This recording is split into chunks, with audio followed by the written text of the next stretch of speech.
Selamat pagi Bapak Ibu yang terkasih di dalam Tuhan. Kembali kita berjumpa di dalam acara Kultum ini. Kuliah 7 menit mengenai para misionaris Kristen. Hari ini kita akan berbicara tentang seorang bernama William Carey.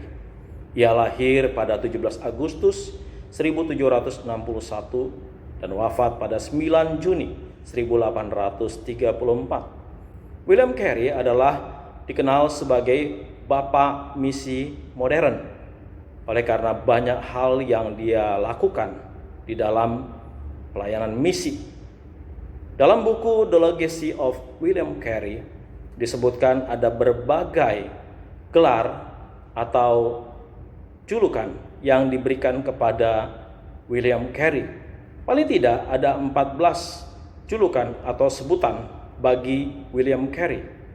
Di antaranya dikatakan bahwa William Carey adalah seorang misionaris sekaligus ahli botanikus. Yang kedua, dia dikenal sebagai pelaku industri karena dia adalah seorang yang memperkenalkan mesin uap kepada India. Yang ketiga, dia adalah seorang ekonom karena ia memperkenalkan ide tentang bank untuk menabung kepada orang India. Yang keempat, dia adalah seorang pekerja kemanusiaan di bidang medis karena dia membantu orang-orang yang berpenyakit kusta di dalam bidang medis. Yang kelima, dia adalah seorang pelopor media. Keenam, dia adalah ahli pertanian.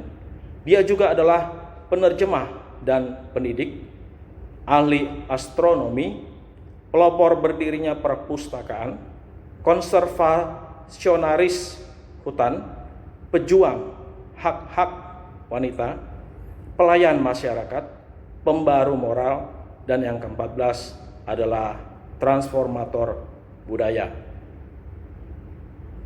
Sesungguhnya William Carey lahir dari keluarga yang sederhana atau bisa dikatakan keluarga yang miskin.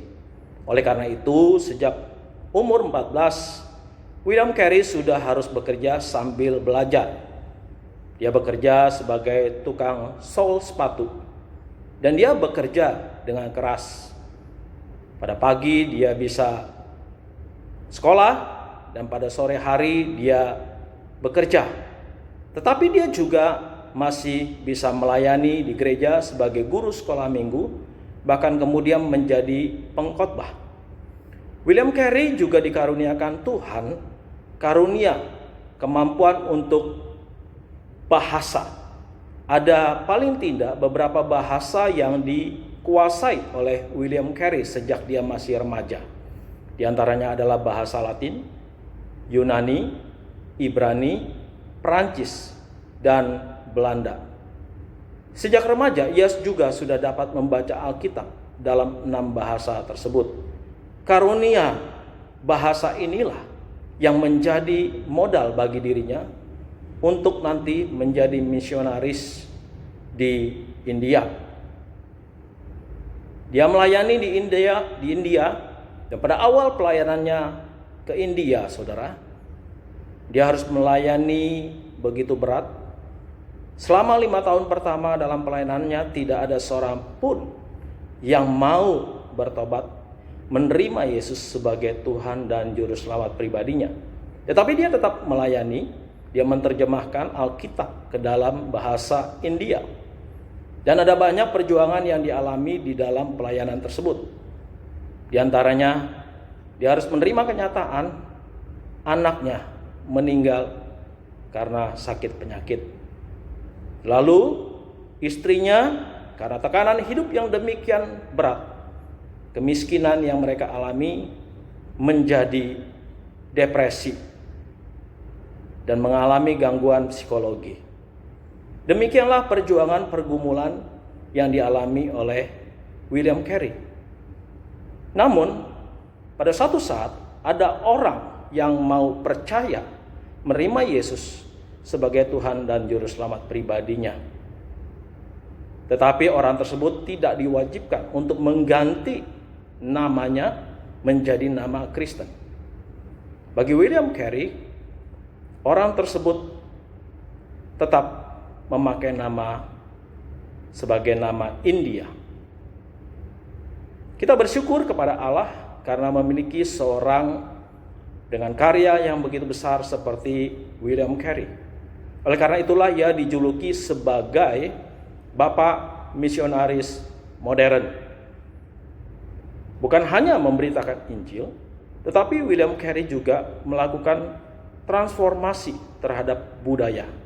Terlebih budaya yang ada di India secara khusus dan juga secara umum bagi pekabaran Injil di seluruh dunia.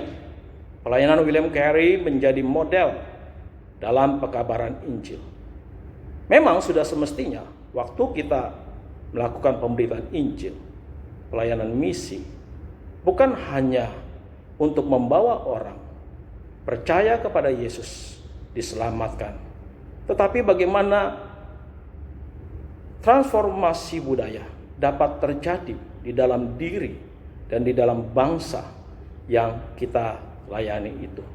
Mari kita terus belajar, meningkatkan diri, dan melakukan transformasi terhadap budaya sekitar kita, supaya nama Tuhan boleh dipermuliakan. Tuhanlah yang akan ditinggikan, menghadirkan kerajaan Allah di bumi ini. Itulah misi kita, itulah panggilan kita. Tuhan memberkati.